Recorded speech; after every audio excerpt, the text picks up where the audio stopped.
Здравствуйте, мы представляем работу благоустройства и озеленения территории корпуса номер 2 Чебоксарского техникума строительства и городского хозяйства. Я Петрова Виктория. Я Леонтьев Артем. Ландшафтное проектирование учебного заведения – интересный процесс, потому что в роли дизайнеров могут выступать сами учащиеся. Для удобства мы разделили нашу работу на следующие этапы, которые показаны на экране. Сегодня благоустройству и озеленению уделяют особое внимание, но занимаясь благоустройством той или иной территории, нужно учитывать не только его практичность, но и эстетическую ценность. Так же, как во всех больших городах, наши власти заинтересованы в создании комфортной атмосферы для жителей. Конечно, мы не можем повлиять на благоустройство, на глобальные проблемы благоустройства, но у нас есть возможность создать проект благоустройства нашего техникума, а это значит сделать наш город и мир хоть капельку уютнее и красивее. Наша работа актуальна, потому что территория техникума находится на стадии реконструкции. Наша задача сделать ее максимально функциональной и удобной. Данный проект был согласован с руководством техникума, учтены пожелания. Проблемой нашей работы является совмещение практической значимости с ее комфортабельной составляющей. Цель нашей работы – создать уникальный проект благоустройства нашего техникума.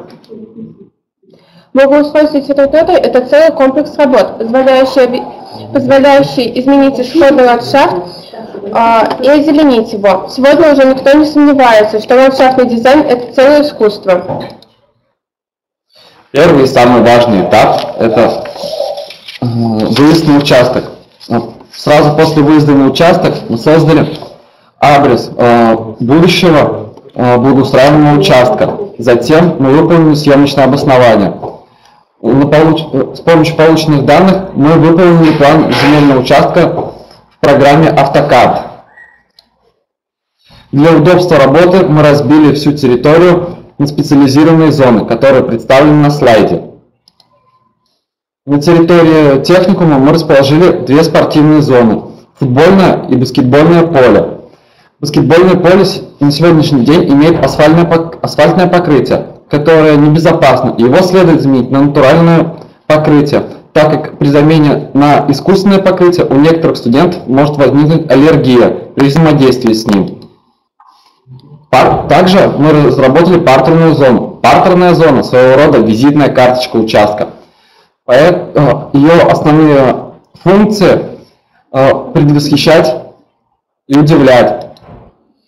В зеленой зоне мы разместили сад, в котором студенты будут отдыхать. Здесь мы хотим поставить лавочки, клумбы, фонтан. Зеленый комплекс будет являться естественным очистителем воздуха. Фонтан изображен в виде знака энергии для гармоничного сочетания яркой энергии с зеленой зоной. Умный дом – это дом с высокотехнологической системой, позволяющей объединить все коммуникации в одну и подчинить их под управление искусственного интеллекта. В этом корпусе уже функционирует система «Умный дом», но она находится на стадии тестирования.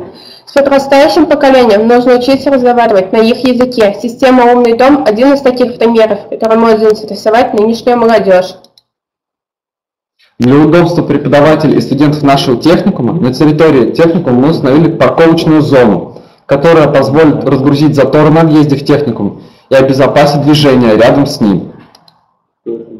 Также мы разработали план мощения участка. Для мощения участка мы выбрали клинкерную брусчатку, так как она не только переносит различные погодные условия, но и мало подвержена физическим воздействиям. Каждый мечтал бы, чтобы его сад благоухал как можно более долгий срок. Схема клумбы из многолетников непрерывного цветения может осуществить эту идею в жизнь. Камни в ландшафтном дизайне используются очень многообразно, а схема клумбы, где используется сдержанность камня и цветники, неизменно привлекательна. Также мы выполнили подсчет затрат на озеленение нашего проекта при помощи программы Смета.ру. Также мы заинтересовались вопросом проектного ландшафтного освещения, так как наш техникум работает в 2 смены и требует наличия хорошего уличного освещения. Так уличное освещение несет не только практическую значимость, но и декоративную, подсвечивая элементы ландшафта, тем самым делая акцент на них.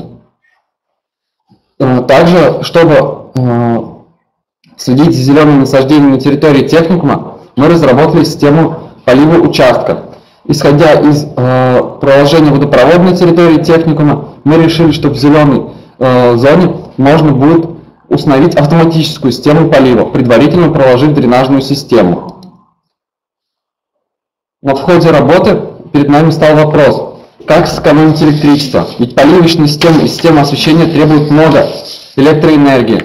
И в этом нам поможет альтернативные источники электричества, такие как ветряки и солнечные батареи. Недаром ветряки используются во многих странах мира для получения энергии. А солнечные батареи помогут достигнуть экономии порядка 10 раз.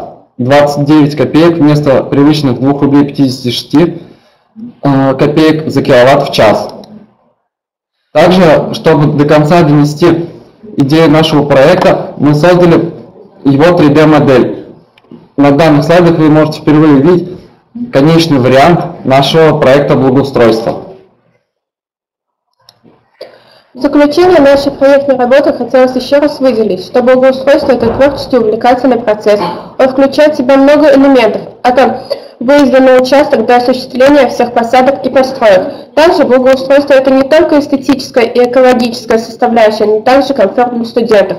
Данная работа может успешно использоваться в учебных целях как наглядный пример и имеет цель осуществления в жизнь.